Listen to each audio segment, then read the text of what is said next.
गौरव, मैं आपके पास आना चाहूंगा। पश्चिम बंगाल और असम दोनों जगह घुसपैठियों की समस्या है, दोनों जगह इलीगल इमिग्रेंट्स रह रहे हैं। अब मुझे आप ये बताइए, क्या आप ये वादा असम में क्यों नहीं करते कि पहली ही कैबिनेट मीटिंग के अंदर हम सीएए को लागू कर देंगे, जो आपने पश्चिम बंगाल में किया था? देखिए, सबसे पहले तो चौरसिया जी, मैं आपको एक बात बताऊं, आज ही असम में भारतीय जनता पार्टी ने अपना मैनिफेस्टो जो है, संकल्प पत्र रखा है जनता के समक्ष, और कोई विरोधाभास है नहीं। और उसकी कारण मैं आपको बताता हूं। सीएए एक दशकों पुरानी मांग थी, जिसको पूरा किया संसद में पारित करा के भारतीय जनता पार्टी ने, तो वो आज एक कानून है।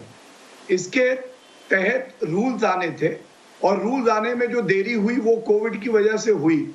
और जब हमारे वरिष्ठ नेताओं से ये प्रश्न पूछा गया, तो आपने बंगाल का तो बता दिया, लेकिन आज असम में हमारे राष्ट्रीय अध्यक्ष जेपी नड्डा जी भी थे, उनसे ये सवाल पूछा गया और उन्होंने बिल्कुल स्पष्ट कर दिया कि सीएए यहां भी लागू होगा और रूल जल्द लाए जाएंगे। विरोधाभास कहां होता है, मैं आपको बताता हूं। विरोधाभास ये होता है कि मनमोहन सिंह जी जब लीडर ऑफ ऑपोजिशन थे राज्यसभा में, तो वो खुद सीएए की वकालत करते थे। लेकिन आज कांग्रेस, क्योंकि मुसलमानों को, चाहे वो देश का नागरिक क्यों ना हो, वोट बैंक समझती है, इसलिए उसका विरोध करती है।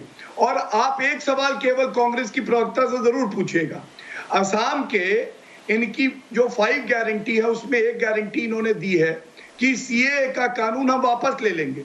संसद का पारित कानून जो कि यूनियन लिस्ट में आता है, क्या कोई स्टेट गवर्नमेंट या विधायिका असेंबली वापस ले सकती है? तो ये अज्ञानता जो है, ये कांग्रेस की लीडरशिप में है। दिशाहीन, नेतृत्वहीन, मुद्दाहीन ये राजनीति आज करते हैं और धोखे की राजनीति करते हैं। दूसरी बात, एनआरसी और सीएए में फर्क है। असम में एनआरसी जो लागू हुआ, चौरसिया जी, ये लागू हुआ सर्वोच्च न्यायालय के तत्वाधान में।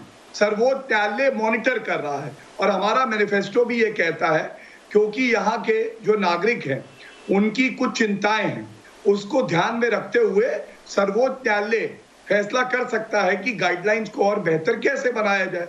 यही बात हमारा मैनिफेस्टो कहता है। इसलिए कोई विरोधाभास नहीं है, और कोई भी घुसपैठिया ठीक है, भारत में नहीं रह सकता। ये हमारा कानून है। शरणार्थी और घुसपैठियों में फर्क समझना हो।